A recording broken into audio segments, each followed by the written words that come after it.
Hey there, happy day 1086 of What You Up To Now. Sharon Horne-Ellstrom here, documenting the journey as I transition from brick and mortar corporate world of business to the online world of business. I like to call it the real world of business, but it annoys some of my friends. So, real world to the online world, the digital world, the internet world. So I don't say that like except mostly in jest these days. But when I first got online, it was like this is la la land, people. You have no idea. So it's really there's a lot of differences in being a remote and internet based, home based, usually home based. Sometimes we move to offices and have offices, but a lot of times the beauty of being in the internet business, being in the digital age and the digital business is that we can work from home. I think a lot of people have found that out in the last year or so with COVID and everything. Maybe, I guess we're not quite coming up on a year, but in a month or two, it'll be a year that people have realized that there are massive advantages to working from home. I think we've been telling people that.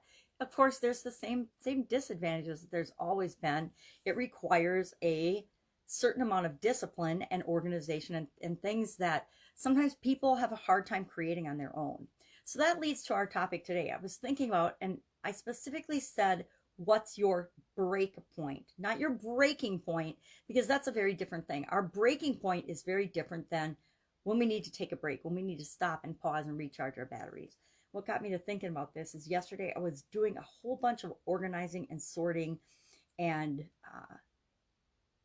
tidying up of things that I've been putting off. I'm gonna lie, for like a year. Stuff I've been putting off organizing for a really long time that I said, okay, I've been putting up with this long enough.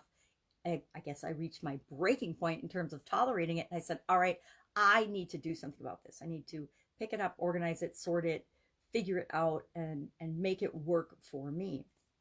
So I did that, and I did it literally for, I don't know, probably 6 or 7 hours. And then I was like, oh my God, I haven't taken a break. I need to take a break. This is my break point. Now, it wasn't quite my breaking point, but it was getting there, right? It was getting to the point where I'd been working on it for too long.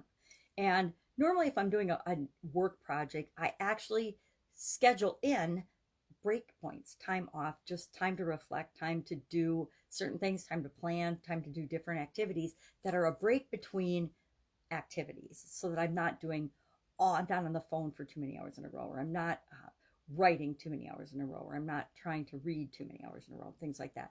I break things up. I break up my activities because it makes me more efficient. So it got me thinking about what is your break point? What is your kind of like, what's your pain tolerance, right?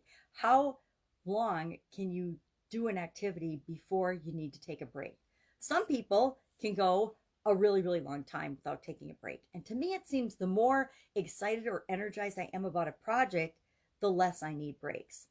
Unless, of course, I just get burnt out and exhausted. If it's a challenging task, I tend to need more little mindset shifts and breaks. And sometimes a break is just stopping what I'm doing, taking a few deep breaths, and then pausing and pondering, sipping some coffee, and then coming back to it with a fresh set of eyes, a fresh mind.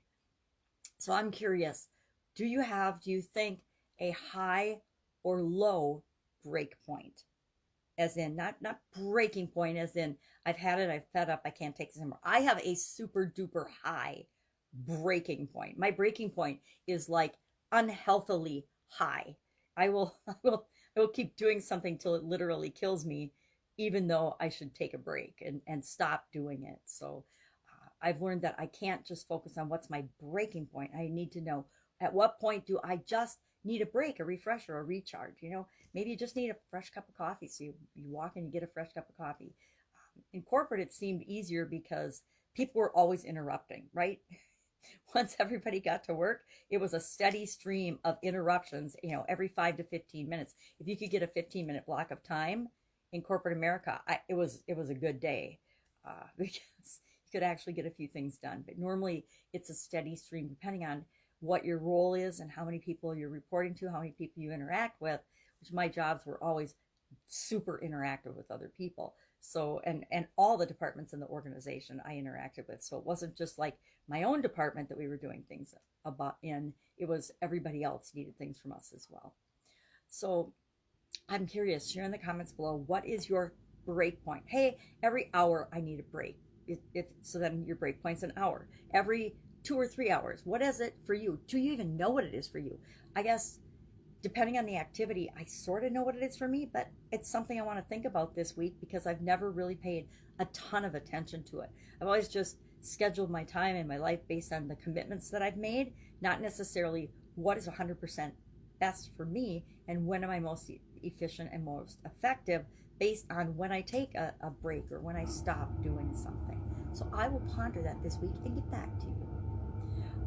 What else? Today, our idiom, our expression for our proverb was, don't look a gift horse in the mouth. And I used my granddaughter's little puzzle that makes the horsey sound, which is always fun.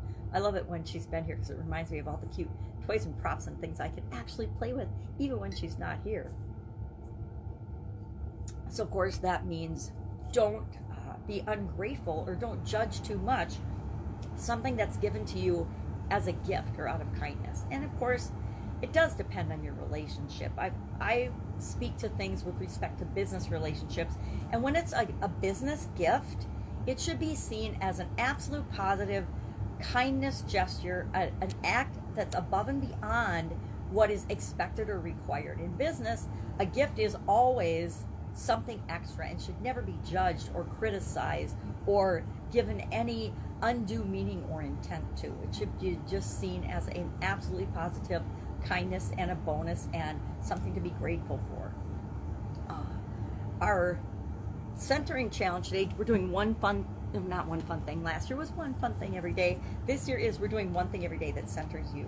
That's my wake up, my voice task every morning. The first video I do every day is and this is the 4th year in a row I've done it.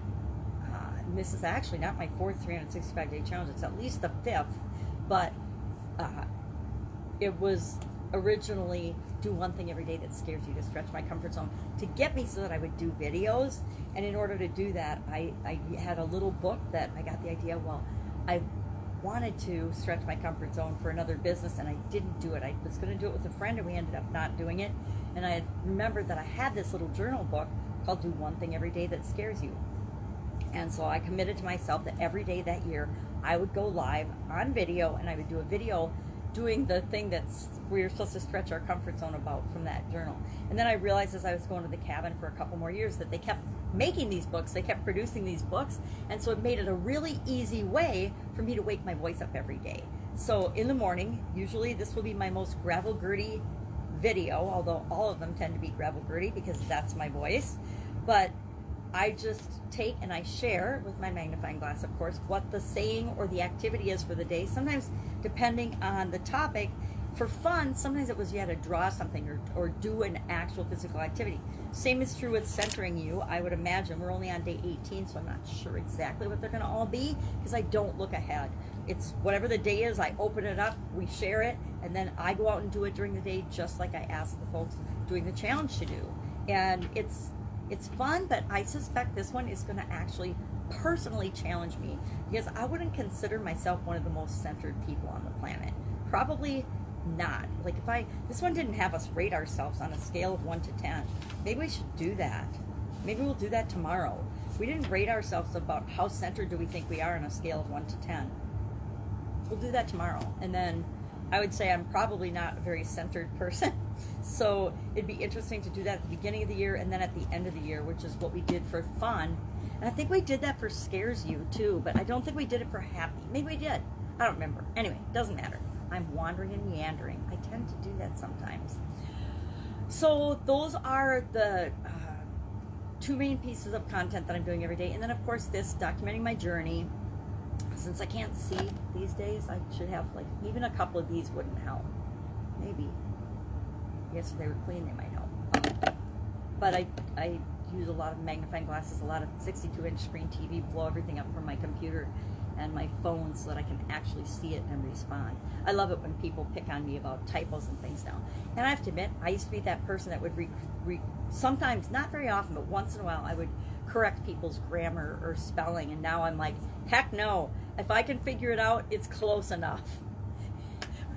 I used to send my kids all these gibberish before I tucked my ego in and I said, okay, I need some tools to help me because I can't see to do this. I would send like texts and there wouldn't be a single letter in them right. And then they would call me and they'd say, okay, what were you saying? Because you shouldn't be texting. There's nothing that we can understand from this. So I'm getting better about using the tools that I need to continue to function and do what it is I want to do, but I'm still kind of stubborn and I don't always do it. Anybody else like that? All right.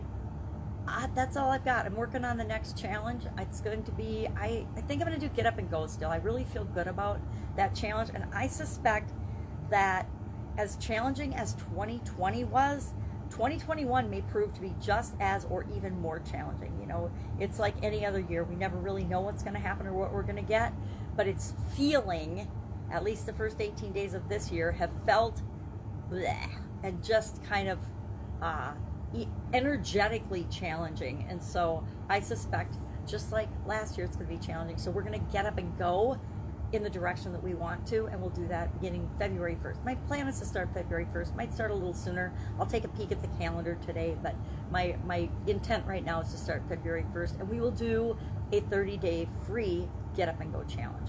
I do challenges for free. I do them for fun. It's something I do that keeps me motivated and going on the side, and it's separate from anything else that I do. All right, have an awesome day. If I can help you in any way, ask in the comments below or hit me up in direct messaging. Otherwise, I'll be with you tomorrow. Bye. Take care. Have a great, awesome day.